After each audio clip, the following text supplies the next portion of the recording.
Before we get started, be sure to subscribe and hit the bell to get notifications whenever we share a video. This past week, we took a look at some of the best new features for macOS Big Sur, as well as the new features that will be hitting your AirPods and AirPods Pro later this fall with the official release of iOS 14. And so if you want to check out those videos, be sure to click the card in the upper right corner. We also saw some more news about the rumored Apple glasses, as a new patent suggests any Surface could become a virtual touch interface. In the patent, Apple addresses the question of how someone wearing a pair of Apple glasses would be able to interact with the mixed virtual/real environment that they're looking at. When using an iPhone or iPad as an AR viewfinder, the user would just generally tap on the screen to interact with any of the objects shown on the screen. But when wearing an AR headset, the same task would be cumbersome. Previous attempts at directly interacting with an AR environment required additional hardware, such as a glove or a finger sensor. Meanwhile, trying to visually detect finger-to-surface contact is not accurate enough to be, useful. Apple describes how it can be more elegantly accomplished by using infrared heat sensing to detect when a user touches a real-world object. This method could then allow Apple glasses to visually project controls onto real-world objects and react when they are touched by the user by sensing the heat transfer when touching the object.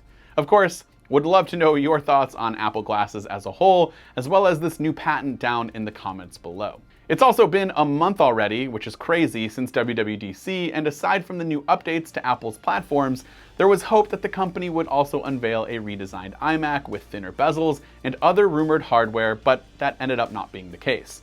The wait for new hardware could soon be over, however, as proven leaker Love to Dream has suggested that Apple has at least some new products ready to ship. As usual, the tweet was rather cryptic, providing no further details. The same Twitter account has revealed several accurate details about upcoming Apple hardware and software, including the launch timing of the new iPhone SE and iPad Pro models that happened earlier this year, the marketing name for macOS Big Sur, the hand-washing feature in watchOS 7, etc. It's unclear which Apple product could be imminent, but the iMac is a strong candidate. Last month, analyst Ming-Chi Kuo said that Apple plans to refresh its existing Intel-based iMac in the third quarter of 2020, which runs through late September, prior to launching an iMac with Apple Silicon later this year. Unfortunately, we just don't know if this Intel refresh will include that iPad Pro-style rumored design, or if it will be saved for the Silicon models. There are also other hardware possibilities that could include Apple over-ear headphones, AirTags, and a potentially smaller, lower-priced HomePod. In some quick iPhone news, starting off with the 2020 iPhone 12, according to the website Mac Otakara, it's possible the iPhone lineup won't launch until late October. Apple has historically held all its modern iPhone unveilings during the first few weeks of September, with iPhones launching soon after for the most part. But this year, the release could be pushed back due to the production delays caused by the ongoing public health crisis. It's possible an event still takes place in September, but the iPhones won't ship until later in October.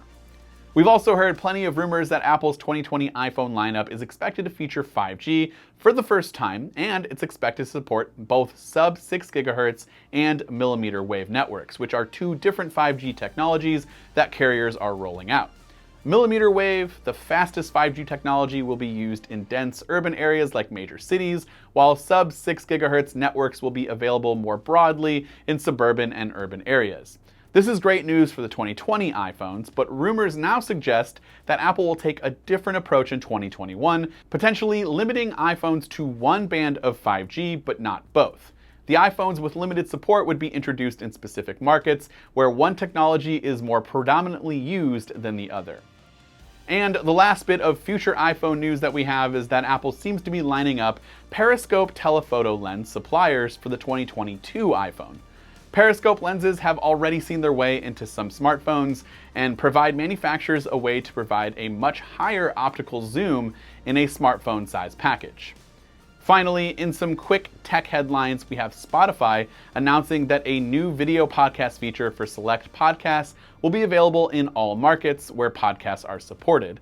So with this update, Spotify Premium and free users will be able to watch podcasts that have recorded video on that platform. And for those of you who saw our video about the Salt remote way back when, which is an alternative remote for your Apple TV, you were probably bummed to find out that such an inexpensive and awesome Apple TV remote replacement was unable to be purchased in the US.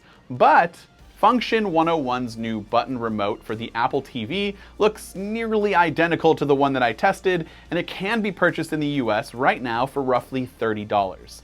Orders should begin shipping sometime next month, and once our review unit comes in, we'll take a quick closer look at it and see if it's pretty much the same thing. But if you hate the current Siri remote, and if this is anything like Salt's version, you'll probably love it as much as I do.